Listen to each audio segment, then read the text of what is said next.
Mapunga J, live again with you here on Galaxy Universal Network, here on your African channel, where we are ruffling feathers, increasing and improving our conversations around the African issues.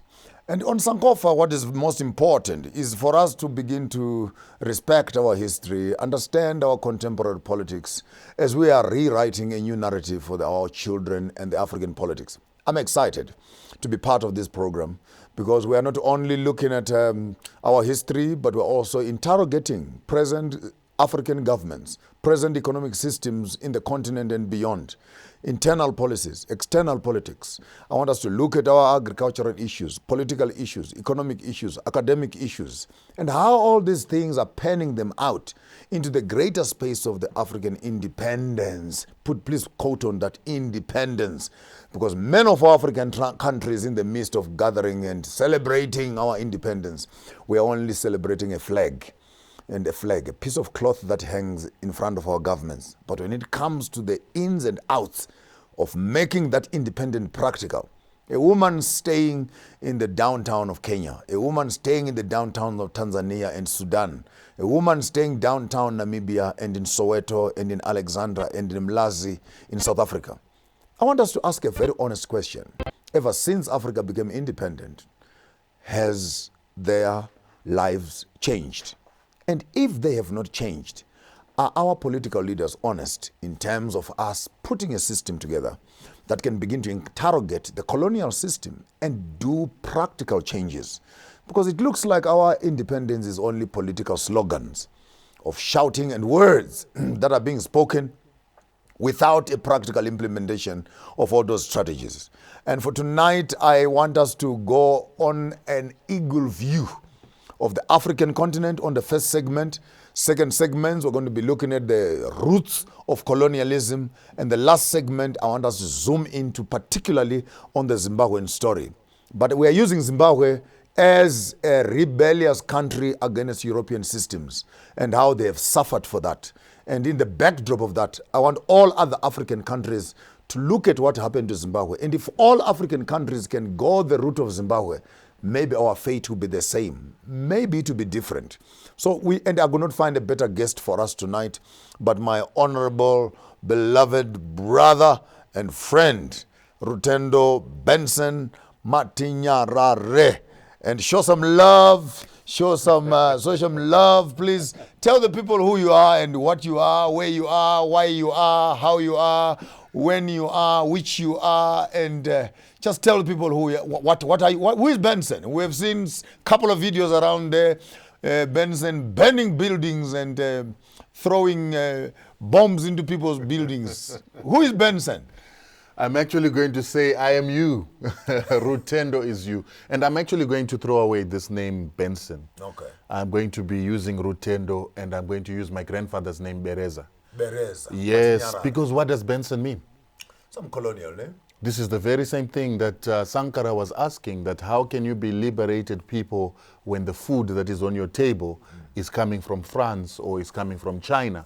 How can you be liberated when you're wearing clothes from Germany or clothes from Europe? Freedom. I know you're getting...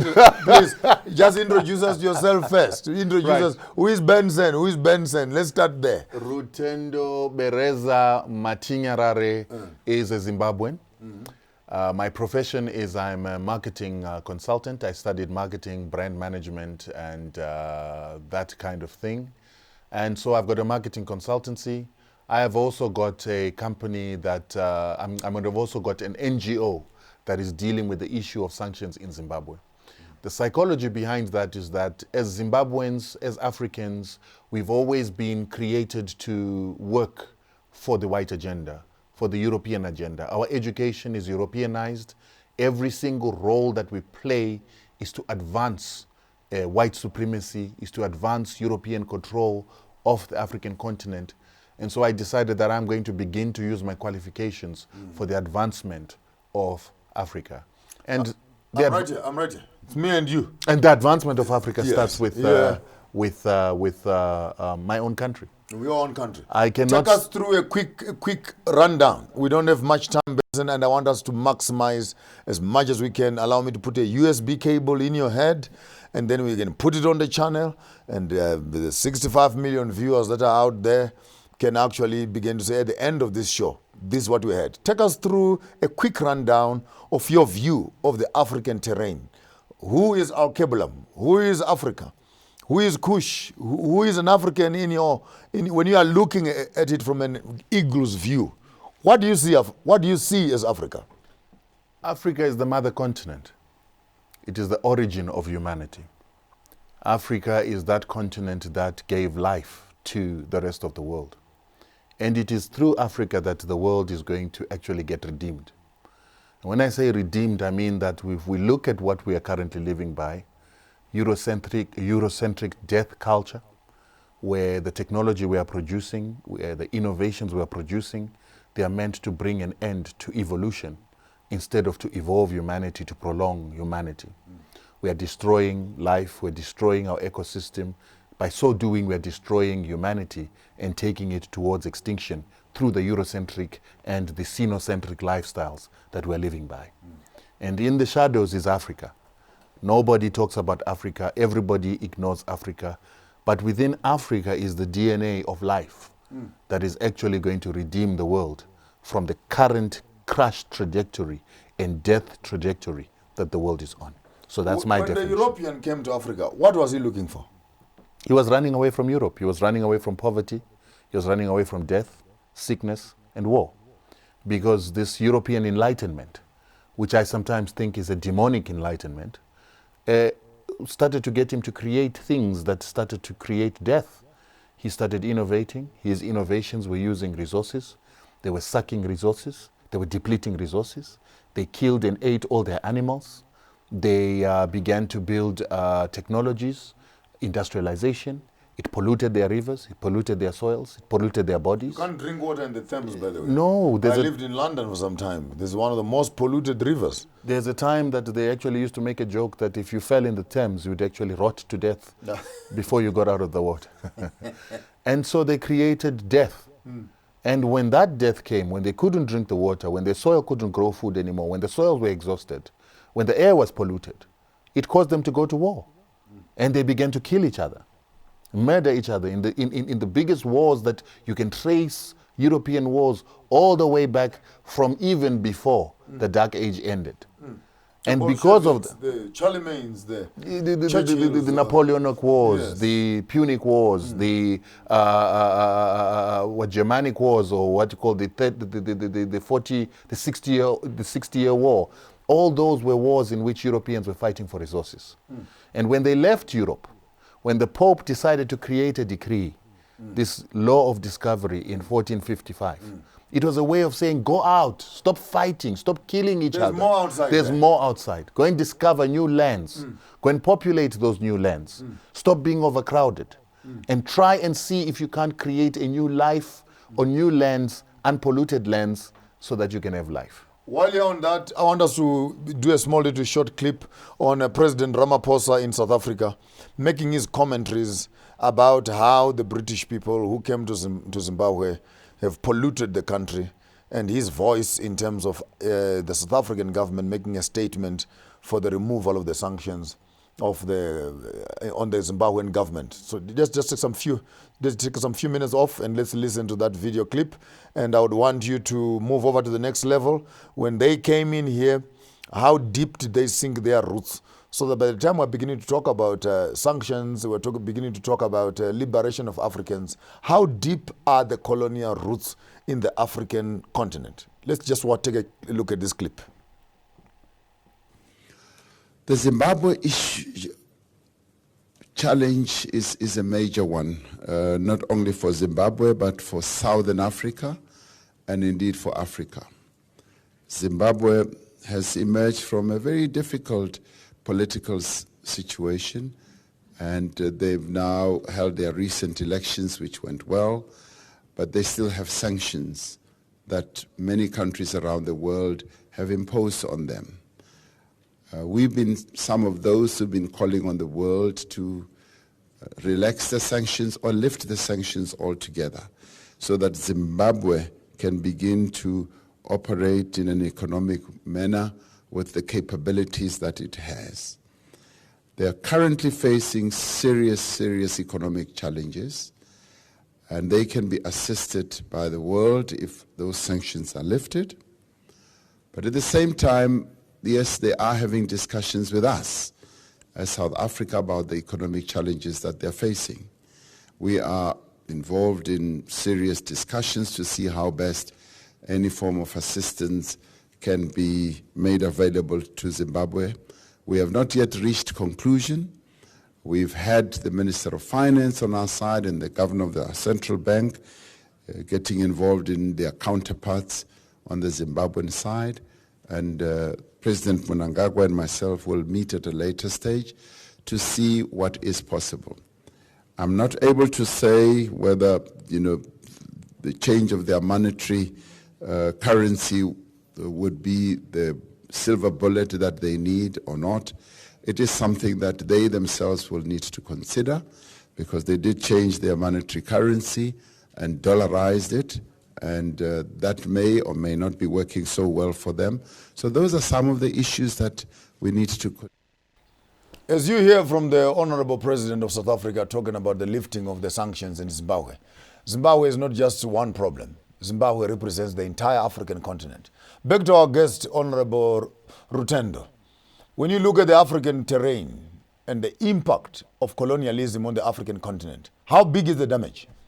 Before I go on, I just wanted to say that what is ironic is that people have labeled the President Ramaphosa as somebody who is friendly to the imperialists. But it is very noteworthy that he is the only South African president that has stood firm on talking about the issue of sanctions in Zimbabwe in a desire to break that stronghold of imperialism upon that country. That has actually stolen my heart to actually look at him differently. And now this brings us into the story of what you're saying, colonialism in Africa. Colonialism in Africa can be defined with one word: corruption. Because what happened is that we had an innocent continent, the oldest continent in the world, the most sustainable civilization in the world, that has transcended all the others and has been older than all the others, that has now been polluted by this thing that is called Western civilization, that is actually a cancer upon humanity, nature, and life. So I call it a death culture, a virus.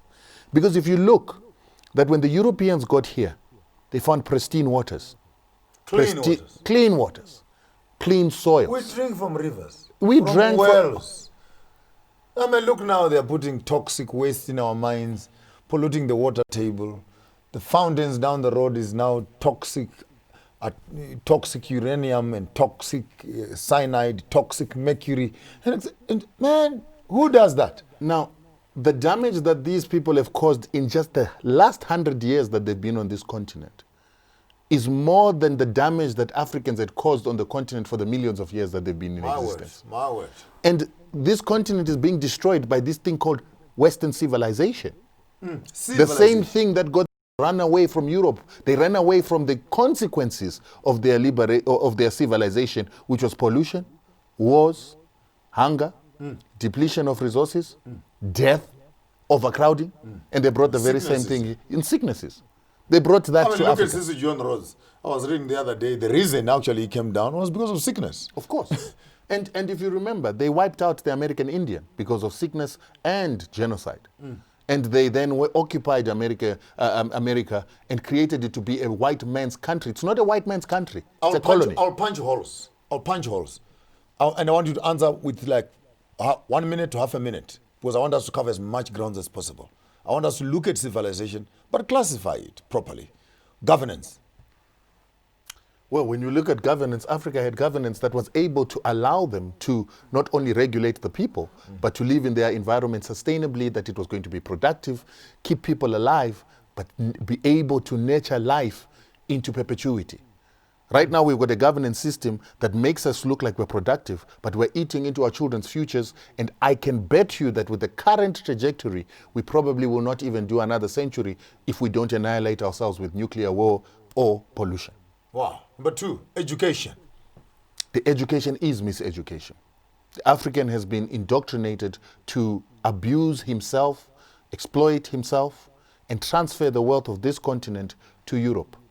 And this has been done by this education system that has got things like economics, that create scarcity, that create lack, and transfer of African resources into the hands of the West for them to make a profit and for us to hold paper money that we can buy back finished goods from our very same resources. Colonialism focus on economics, banking and etc. Well, when we look at economics, the definition itself is about the management of scarce resources. The world has got abundant resources.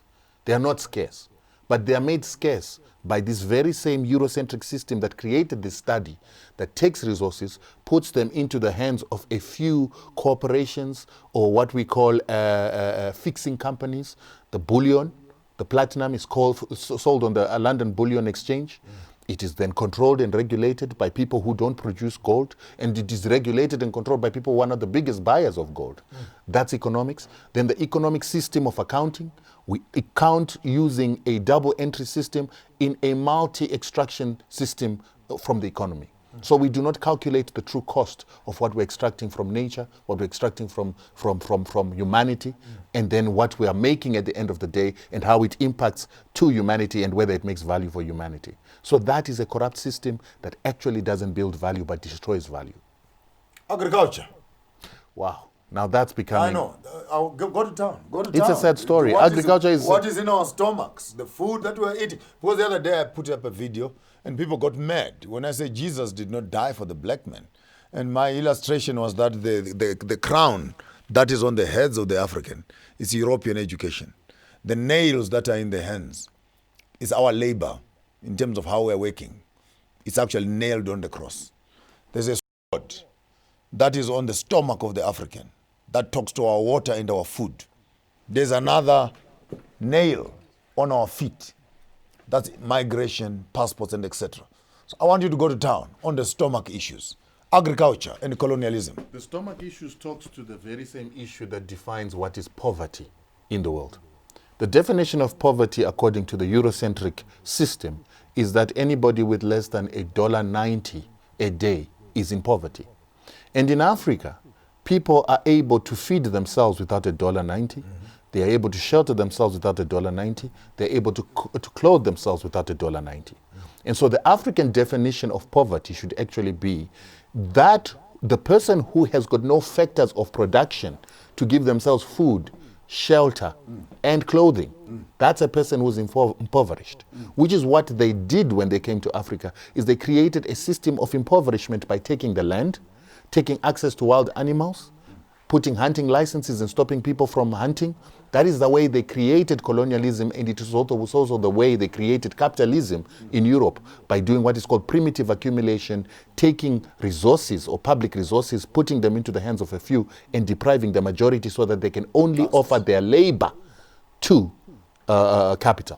And so now when you... I read that statement that says in good socialism and capitalism, it is when the rich get richer and the poor ones make children. Most definitely. Most definitely. And when you hear the fight between the West and this issue of socialism, capitalism and socialism, there's nothing wrong with socialism if the resources of a people are going to be shared among a people. Yes, but what the Europeans hate about socialism is that socialism allows dark-skinned peoples to have access to their rich resources in their nations and benefit their people with those resources.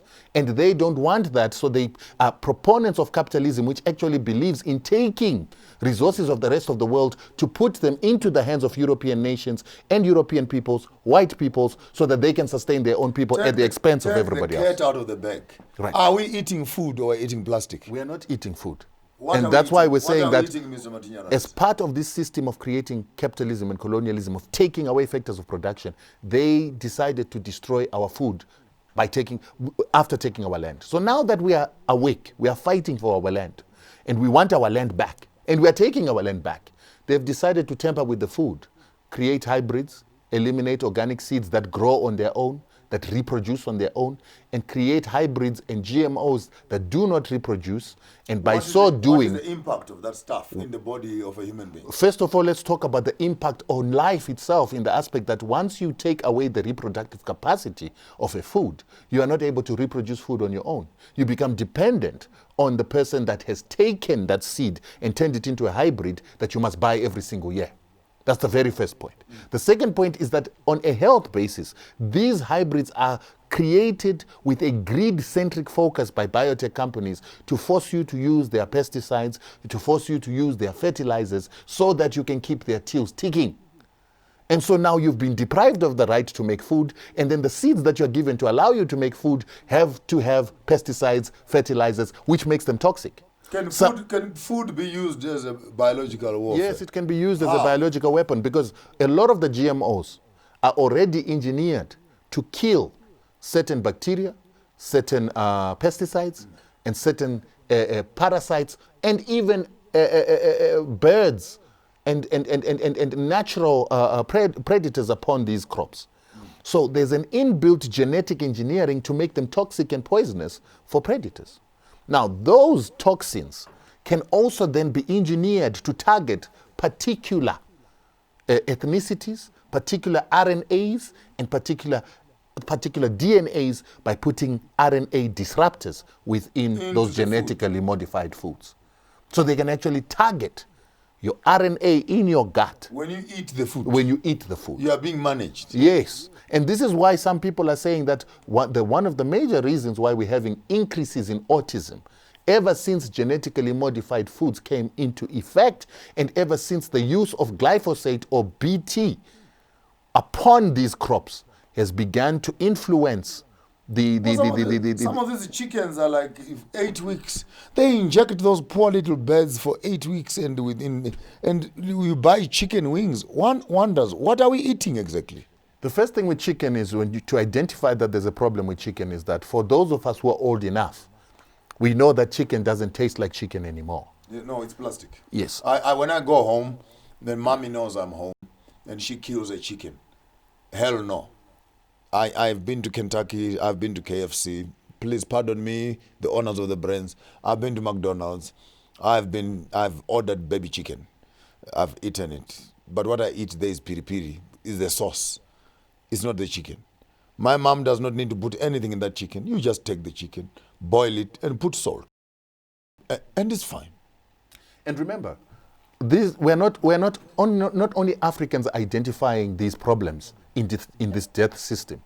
White people, Americans themselves, have gone into researching why it is that chicken tastes differently. And they've realized that what started to happen from the 1940s is that chickens started being engineered and selectively bred to have certain features that grow more than other features. So that selective engineering or selective breeding caused a change in the natural makeup of that chicken. So they were now growing chickens for their breasts. Bigger breasts, chicken breasts, and when they began to have bigger breasts, they became too heavy for their legs, so they began to collapse. Maybe that's why our women are having bigger breasts also. The problem about the genetic engineering, the uses of chemicals, is that there is these chemicals are then leached into water systems, they're then leached into other areas of the biosphere and the ecosystem that they biomagnify and begin to create effects. So the chemicals that go into the water, for instance. You are mentioning something very critical. Because I think many of our people might take this slightly and think maybe it's just a comment in passing. But when you are working on an agricultural field and you want to get rid of certain bacteria or certain viruses or certain infections that are coming on your field, you're going to be using a certain chemical to kill the bacteria or whatever. But the danger is that when you spray that chemical, the chemical goes not only to kill the animal or the bacteria or the virus, the pesticide also goes into the food itself. And worse still, when it rains, then it washes off from the plant into the waterway, from the waterway into the reservoir, from the reservoir into your tap back at home. So at the end of the day, the water that we are drinking actually has elements that are being found in the agricultural field because of the wash down. Agriculture, genetically modified foods. How in the past, what example can you give us how food was used actually to poison and kill people as used in a form of warfare? Before you go, I wanted to just touch back on what you were saying. Food is the center of human existence. So it's the most important element in any economy, in any system. It is the most important factor of production that human beings must have. So before we start talking about economics, before we start talking about paper money in the pocket, food is the very starting point of building a nation, building a family. Absolutely. And so once we have a tempering of that food system, we are already in a problem. And the food system is not tempered when we look at just the seed.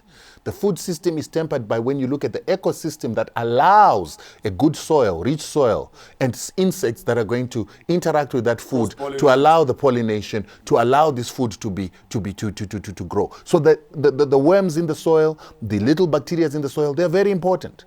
And the white man came to Africa with crops that were not meant for Africa. And when he planted those crops, then parasites began to eat them, or insects began to eat them. And he called those things parasites. When the white man came here, he lived in certain places he was not supposed to live. He died of malaria. And so he began to fumigate. Malaria, mosquitoes are bad, these insects that are eating my crops are bad, without realizing that he's got the wrong crop in the wrong place. Come on now. That's what's causing the bacteria. The mosquito is not a problem. It plays a role in the ecosystem. I grew up in Chirezi. I don't suffer from malaria. And if you remove the mosquito, you're going to cause a problem within the ecosystem that will eventually create another problem which you now need to solve artificially. So the white man with his God syndrome of using synthetic solutions in nature has disrupted the balance of nature. So now we don't have mosquitoes, we don't have a lot of worms in the soil, we don't have a lot of bacteria. Those bacteria used to kill the things that we call parasites today, the things that we call diseases today, the things, they used to eat each other. There was a balance in nature. Just like you need snakes to eat rats, otherwise if you remove the snakes, the rats are also going to proliferate. The same is with the mosquito. It's not unimportant. So when you wipe out swamps, which is what the Europeans did when they came here, when you fumigate, you are killing elements of the ecosystem and taking it out of balance. Does not die alone. Correct. Even when you are targeting the mosquito, you are going to be killing many other insects. No. I think it's very important for us to say, don't kill the mosquito because it has a purpose. Once we try to devalue the mosquito, to dehumanize the mosquito and say, let's eliminate it, we are destroying the ecosystem. Point taken. And so because we can see the impact of the rat and the snake, we usually act quickly to stop that, but we don't see the impact of the mosquito. It's the smaller elements that are actually much more important because they kill the minute. In one sentence, colonization and agriculture. I want us to move up to the next set, and we're going to be having a small little video clip from Dr. Chihombori. I want us to have another clip from Dr. Lumumba, and I want another clip from Benson Matinyarare, and finishing up the last set, I want us to have a conversation specifically looking into the great Zimbabwe space. But your last comment on colonization and agriculture. Colonization of the food and agriculture has been the base of the colonial system that is destroying us from a genetic level, destroying our ecosystem, destroying our environment. And this has put in danger African lives, not only African lives, but the lives of the entire world. And that is why Africa must guard against the continued corruption by genetically modified foods, chemicals, pesticides, and the destruction of nature, water systems by utilizing commercial agriculture and Western technologies. With 3 dots right there. We'll be back right after the break with Benson Rutendo Matinyarare giving us a quick breakdown on the African colonial system and the impact on the African ecology. Agriculture. Are you eating food or are you eating plastic? We'll be back right after the break. Of Zimbabwe and the region at large of prolonged economic sanctions imposed on Zimbabwe, and express solidarity with Zimbabwe and called for the immediate lifting of the sanctions to facilitate socio-economic recovery in the country. Summit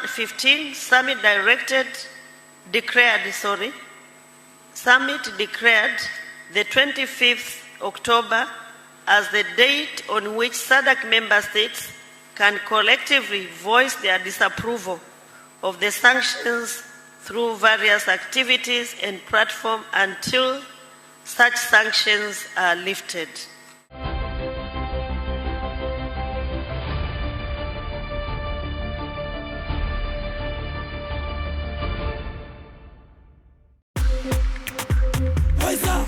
Experience the extraordinary.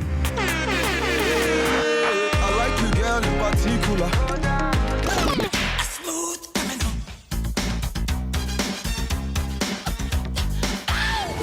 Challenge your ordinary. Experience the extraordinary with StarSat.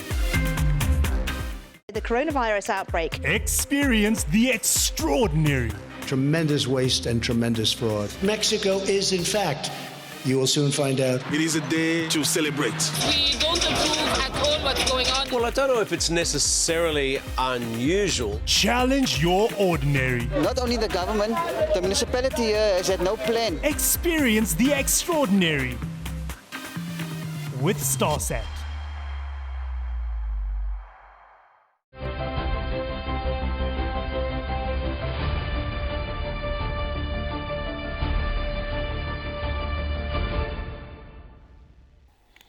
In the recent years, we've seen a great surgence of African leaders from all parts of the world, from the North Africa to Southern Africa. The African child is tired of colonialism. If you can look from Algeria to Kenya to Congo, Angola, South Africa, Zimbabwe, and one of our great leaders who have come out of age now is Dr. Patrice Lumumba, as he's addressing the problem of the colonialists on the African spaces. How is Africa coping with that? Let's just have a look at this clip, and I want us to have a conversation around the impact of colonialism and specifically zoom in to the greater Zimbabwean sanction issue. But if you can see, first of all, I want to agree with the Honorable Minister. I've done two pictorials. One of them is described as Africa at the dinner table. And if you look at Africa at the dinner table, Africa is on a plate and it is meat. And the diners at the dinner table are France, the United Kingdom, the United States, the European Union, the Chinese, and progressively the Arabs. And my second picture is the African hotspots. It's not visible from there. But if you look at Africa today and you make a clean sweep with your mind, there are different conflicts of different intensity in Somalia, in northern Mauritania, in northern Mali, in Central African Republic, Democratic Republic of Congo, Guinea-Bissau, in the Cameroons, in South Sudan, and one can go on and on. And there is a sense in which Africa has always been alive to the question of interference. As you hear Dr.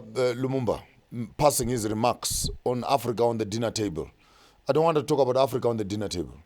I want us to zoom into Zimbabwe on the dinner table. What is it? What are sanctions? What do they represent? I see your T-shirt there on Zimbabweans uniting against war on sanctions. You'd even call it war on sanctions. Take us through, say, what does that mean?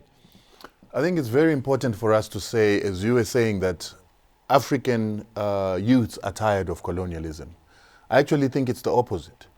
African youths are not aware of colonialism because of misinformation, disinformation, and propaganda that is taking place on the African continent that makes the African youths believe that their leaders are the problem instead of neocolonialism, imperialism, or the recolonization that is currently taking place on the African continent. And that happens by misinforming people, disinforming people, creating illusions for people to believe that what they see is caused by a cause that is usually black leadership, and incompetence of black people, which was created in the colonial era. And sanctions are part and parcel of a device, a tool used by the imperialists to continue to ingrain the negative sentiment, the self-hate, and this infighting and disunity among Africans by attacking their economies silently with a virus, with a disease of economics, that then cripples an economy, makes people feel despondent about their nation, makes people hate their leadership, and makes people believe that their leadership is not adequate and must be removed, and automatically causes infighting that allows the West to come in and intervene and take over a country. What is the impact of sanctions on the common people? The impact of sanctions are multifaceted. Because they attack the engine of the economy, which is the human mind. They influence the human mind to feel despondent by the sick scenarios because you can't get food, you can't get access to certain things. It then begins to affect the economy itself, where people become self-centered, they become selfish, they are not united, they are not collective in saving, collective in investment, collective in building their nation, and collective in defending their nation, that their nation is vulnerable to collapse.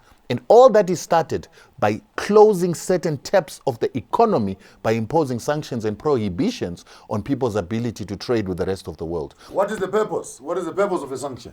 The When purpose you put of a country on sanction. Whoever is, I'll ask the third question. Maybe answer both of them. Who imposes sanctions on another country, and what is the main objective? The people that impose sanctions on a nation are usually nations that have economic power. And the nations that have got economic power in our world are nations that have been created by the exploitation of people's labor, colonialism, slavery, that built them the power that they have. Then they created an illusion of democracy, and they still now are exploiting nations by the use of force, military might, and sanctions to force those that they send sanctions upon to reform their economies to the favor of these previous colonizers and enslavers. So it's to continue slavery under a system that seems democratic that these sanction senders send sanctions upon nations. So in Zimbabwe, they've put sanctions upon Zimbabweans because the Zimbabwean people had the audacity to try and control their resources, take them away from Western corporations, take their land from Western corporations, take their land from European settlers, and put those resources at the disposal of the Zimbabwean people to enable the Zimbabwean people to grow their economies. But the West doesn't want that, because America grew to be more powerful than the British, who were colonizing them, because they began to control the gold, the land, and the resources of the Indian territory that we call America today, and they used that might to overthrow imperialism or British imperialism in America. They know that Africa has the opportunity to do the same, take control of its resources, begin to use those resources to create industrial goods, to sophisticate them, deprive Europe of those resources, and with that power... If not depriving them, put them at the right price. And exactly why Zimbabwe was put under sanctions. Robert Mugabe had the audacity to first of all defeat Europeans in war. After defeating the Europeans in war, then deciding to educate his people. Even though he wasn't given reparations, even though colonial debt was put on Zimbabwe, he still somehow, by utilizing the unity of the people, got food for work program for people to build schools, roads, to build clinics, and to actually create a country out of nothing, then educate the people, make sure those people had longer lives by reducing the infant mortality from 200 people per thousand to less than 40 per thousand, and that then created a superpower in human mind, human capital, skill, that started transforming an economy that had the second best stock exchange in the world, in Africa, and one of the best performing stock exchanges in Africa. They started transforming that economy and that stock exchange and those companies into black ownership through indigenization. What went wrong? Zimbabwe now does not even have money. Nothing. What went wrong? Nothing went wrong. Take me through, Chief. Take me through. Nothing went wrong because... We're economic refugees here. Right. We're economic refugees because of the way we've been socialized to think. We've been made to believe that the economy of Zimbabwe is doomed because the white man is gone and because we don't have debt from the IMF anymore. I myself, when the economy crashed, my parents said, you need to look for a plan. And the South African company offered me an opportunity. I took it. But that was lack of knowledge.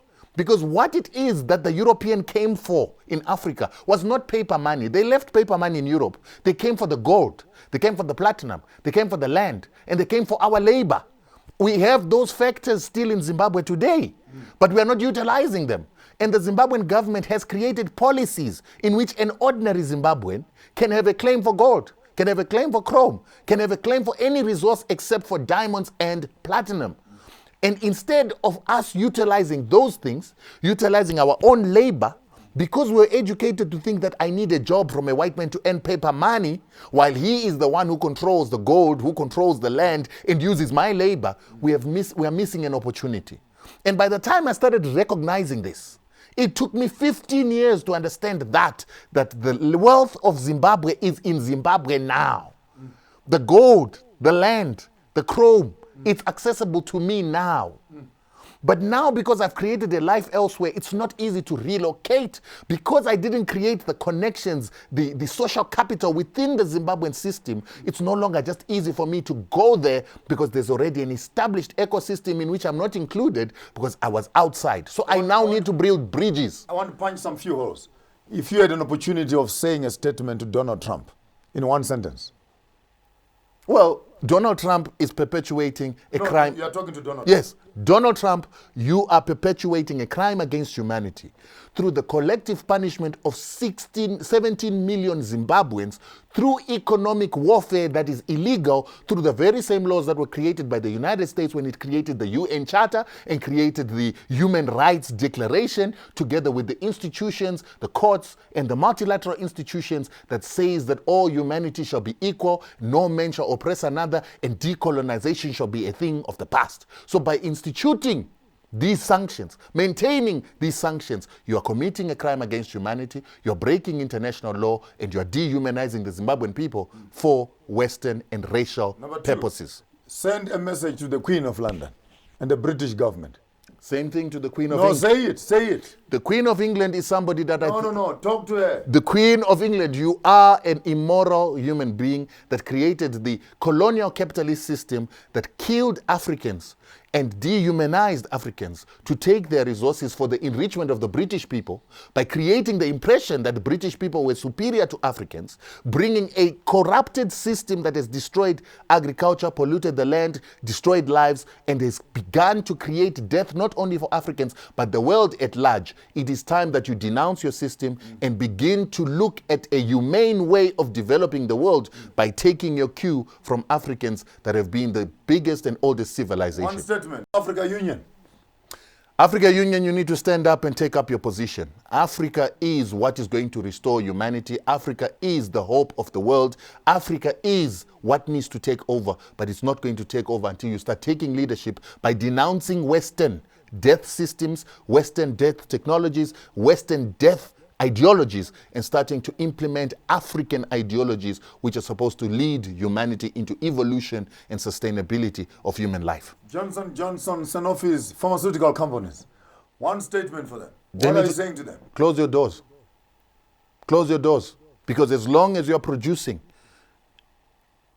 immunity suppressing medicines, toxic chemicalized medicines, and you're using chemicals to remedy problems that have already been created by your chemicals, you're creating a death cycle. Close your doors. And what's the message to the young people of the nation of Africa? Africa, you need to wake up. Young people, talk to the young people. Africa, young African people, you've got to wake up to understand that you've got the most valuable continent and you are the most valuable resource on that continent as human labor. And the West needs to exploit you. It needs to exploit you as the buyers of their products. It needs to exploit your resources. And until you start protecting your resources on the African continent and those in the African diaspora come back home, start putting their money, skills, and effort to protecting the resources, making sure that no one owns our resources and we process our own resources in a sustainable manner to produce finished products that we must sell to the world, that we must use to monopolize the markets of the world so that we can take up our position. You are not going anywhere. You are not your enemy. Your leaders are not your enemy. Your enemy is the one that has exploited you, enslaved you in colonialism, continues to exploit you today by magic and tricks and lies for you to hate yourself and to think that you need a savior from your enemy that enslaved you. Now that you talk about a savior, a word to the religious leaders. The religious leaders, you need to wake up. You have let Africa down. You have colonized Africa through a doctrine that makes Africa rely on an unseen God for their own sustenance. You have been running churches, taking tithes. You have not tried to do anything to teach Africans to produce. You have not done anything to teach Africans to produce food, to create industry, to produce solutions to their own problems. You have just been taking from their pockets and telling them to wait on an invisible God who will come and give them solutions to their problems while other human beings are creating solutions to their own problems and oppressing there. us. I think Rutendo is sitting on a hot chair today. I'm doing my best to roast him as much as we can. and we want to drag and pull as much content from him as possible so that we can actually begin to have a conversation around the African space. On your program, Sankofa, your host, Maponga J, on Galaxy Universal Network here, we're discussing African issues, seeking for those critical African solutions. We'll be back with you right after the break. And on top of the program, I want us to watch another video clip that will tell us again about the greater African continent and its challenges. That's what you expect from governments and administrations of persons without any precedence, persons who think that they are on top of the world. I don't have any interest to visit America, but as an individual, as a free man of the world, I would want to feel free to visit any part of the world, subject only to the restrictions that apply to everyone else.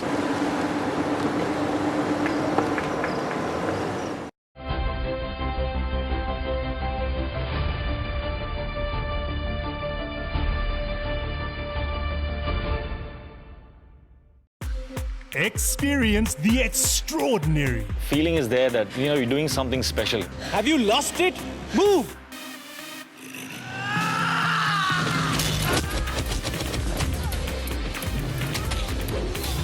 Stop being so dramatic, Mira. Challenge your ordinary. Why don't you start a dance class? Experience the extraordinary with StarSat. Challenge your ordinary. Experience the extraordinary. Not only the government, the municipality here has had no plan. Now, I believe that my peace is my most valuable asset. Absolutely beautiful! This is exactly what I was looking for! DJ Khaled! It is a day to celebrate. We're ready for action. I like it when it's nice and soft. Yeah, that is nice. How was it like growing up in Nigeria? Yes, sir, you know what it is. Feeling is there that, you're doing something special. Stop being so dramatic, Mira. You should just be what you want to be.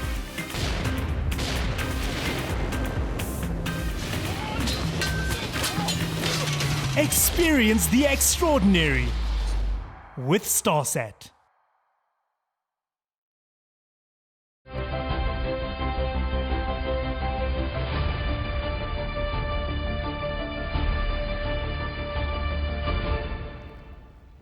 Before we went for the break, we had an opportunity of listening to our Honorable, the late President Robert Mugabe, addressing the issue of sanctions in Zimbabwe. I've sat down many times and I wondered if our African leaders would all in one voice take that position, what would happen to multinational companies and the colonialism that has continuously perpetuated itself in the form of neo-colonialism on the face of Africa. With me in studio today, we have Rutendo Matinyarare, taking us running an organization called Zimbabwe Unite Against Sanctions. And I was just punching holes in terms of you having a conversation with us on the greater sanctions of Zimbabwe. What do you hope to achieve with your organization? And remember, it's Zimbabweans unite against U.S. war sanctions. And remember, the sanctions that are on Zimbabwe are not just the United States. There's EU sanctions, there's Canada and Australia also involved there. So it's basically all the countries that colonized Africa, the Berlin Conference cabal, that have actually instituted sanctions on Zimbabwe as punishment for Zimbabwe taking its resources, educating its people, and equipping the people of Zimbabwe to be like the Americans were equipped to do, to become a people that are going to be powerful. So these sanctions are about destroying Zimbabwe's ability to compete and Zimbabwe's ability to use its power to defeat Western imperialism. And because we had a figurehead like Robert Mugabe, who was actually up for the task of equipping the Zimbabwean to be that man that builds himself to fight imperialism and to then become an example to the rest of Africa, to inspire the rest of Africa, Zimbabwe is being punished, and Robert Mugabe was vilified for that. Robert Mugabe plays in the league of Kwame Nkrumah. He plays in the league of Muammar Gaddafi as people that have defied a European hegemony in Africa, the counter-hegemony, so to speak. But the difference between him and Nkrumah, the difference between him and Gavi, is that he has been able to put into effect All that they wished about, all that they wanted to implement but didn't implement, he implemented it. He created education for the African. He gave the African decolonization. He liberated the African by the gun. Then he started to use the institutions and to take them back and to bring restitution back to the African man. But what is more critical about Mugabe that made the West fear him is he utilized his military to liberate other African countries, fighting the Boers in Mozambique. Taking that fight against Congo when Kabila was wanting to be overthrown, he galvanized Angola and Namibia and said, let's go and fight. And he was joined there by Libya, Sudan, and Chad. I want you to hold it right there, because I want us to move into the next clip where you are making a commentary on one of your social spaces in terms of the African and the Zimbabwean issues. And I think my guys in the studio there will get us the clip and let us hear what you're saying. But when we come back, I want us to begin to talk particularly on the issue of African countries assisting each other towards liberation. And towards the end of your remark, I want you to hear a commentary on your view on the South African government and the role that it is playing on African politics. We'll be right back after the break.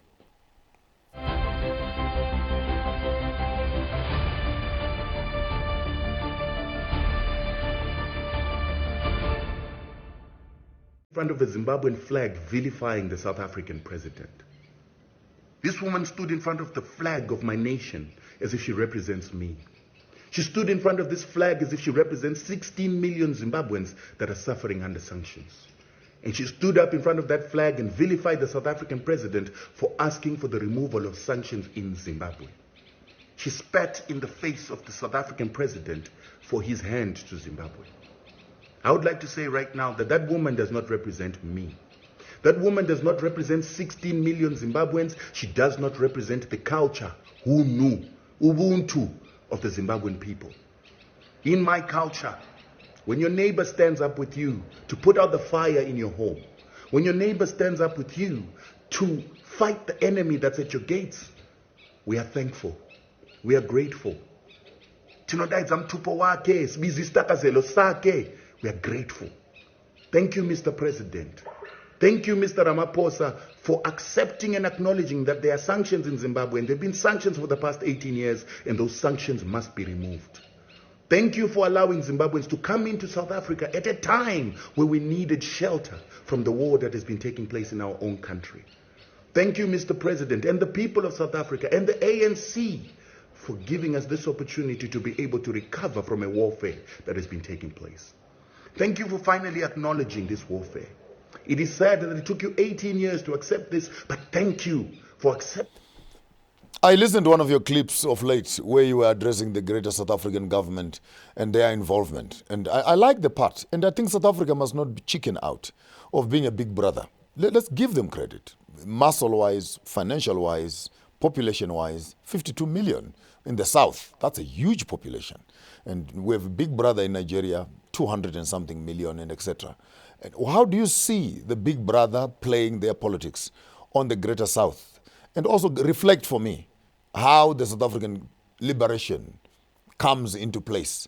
And what is your expectation of the South African involvement on the 3 projects outstanding? Sudan, Congo, and maybe somewhere in Somalia. Let's give them 3 projects only.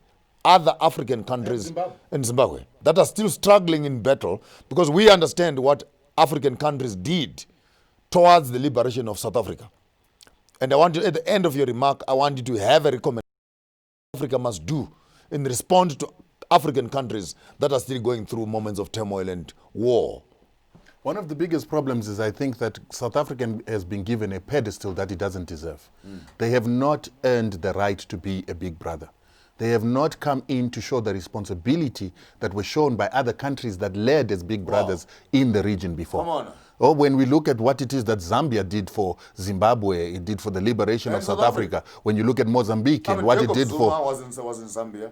Thabo Mbeki was in Zambia. Bo Popo Molefe were in Zambia. Bo Tokyo were in Zambia. They were in Tanzania. There's nothing to hide in Tanzania. Tanzania. Those nations had no money.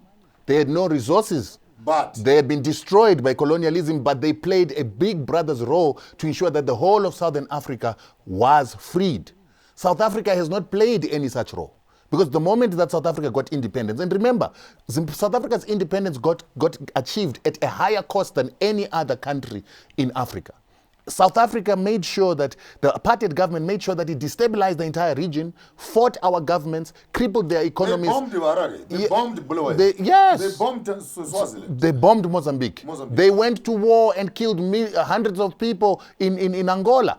But the reason why the Boers fell is they were defeated in those wars. They were destabilizing in Mozambique, Renamo was defeated. They were trying to destabilize in Zimbabwe, Super Zapu was defeated. They created the lie about Gukurahundi, and even till today we have that demon because of fighting apartheid. And then they went to Angola. They tried to stop Angola from getting independence under MPLA so that they could give that power to UNITA, which was serving American and apartheid interests. And every time that SADC fought South Africa, apartheid South Africa, they were fighting apartheid South Africa with nuclear weapons that was given by the United States and the Europeans. And then they were fighting the Europeans and the United States because of their white supremacist policy and their capitalist agenda of colonizing resources in Africa for their benefit. And because of the resolute effort of all the frontline states, the leadership, the brotherhood that they gave, South Africa was because the Boer government eventually was brought down to a grinding halt, irrespective of their power and their support from external forces. To the extent that they had to leave Angola. After leaving Angola, they also had to give independence to Namibia. And this is why people say, the apartheid government was never defeated. It was defeated. Why would you go into a war to put in UNITA, fail to put in UNITA, and then retreat, and after retreating, lose territory? You lose territory when you've lost a war. And from there, they start negotiating. But what is painful? We have 30 seconds. Punch in there. But I want Rutendo to come back for another show.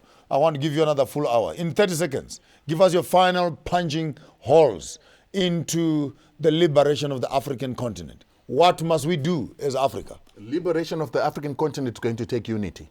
And it's going to take us utilizing the resources of Africa for African purposes to liberate the rest of Africa through our skills and our economic might. And that's why South Africa needs to decolonize its economy and take out these Boers, take out these Europeans that were part and parcel of the apartheid system, that propped up the apartheid system and were used to destroy Southern Africa and are continuing to destroy Southern African countries' industry through unfair competition that is built because of this unfair and unjust enrichment that they received from exploiting black South Africans. They must be dismantled, and the wealth of this country must be given to black South Africans. The land of this country must be given to black South Africans. They must be empowered, and that power must be used to decolonize. Drop the mic on Rutendo right there.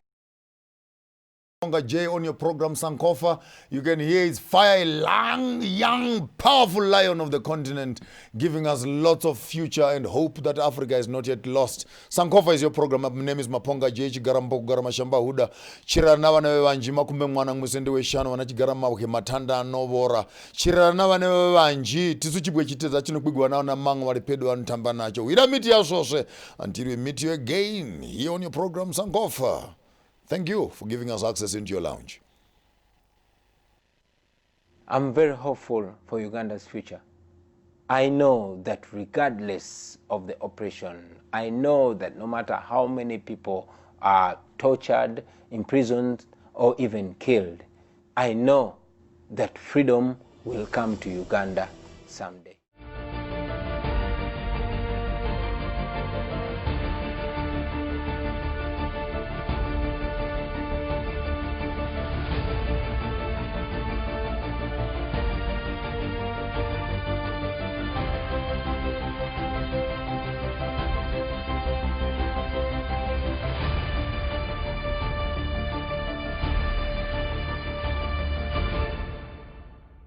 In front of a Zimbabwean flag vilifying the South African president. This woman stood in front of the flag of my nation as if she represents me. She stood in front of this flag as if she represents 16 million Zimbabweans that are suffering under sanctions. And she stood up in front of that flag and vilified the South African president for asking for the removal of sanctions in Zimbabwe. She spat in the face of the South African president for his hand to Zimbabwe. I would like to say right now that that woman does not represent me. That woman does not represent 16 million Zimbabweans. She does not represent the culture who knew Ubuntu of the Zimbabwean people. In my culture, when your neighbor stands up with you to put out the fire in your home, when your neighbor stands up with you to fight the enemy that's at your gates, we are thankful. We are grateful. We are grateful. Thank you, Mr. President. Thank you, Mr. Ramaphosa, for accepting and acknowledging that there are sanctions in Zimbabwe, and there have been sanctions for the past 18 years, and those sanctions must be removed.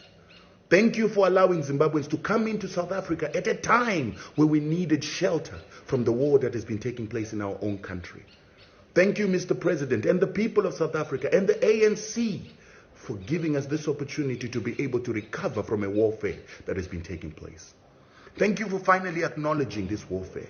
It is sad that it took you 18 years to accept this, but thank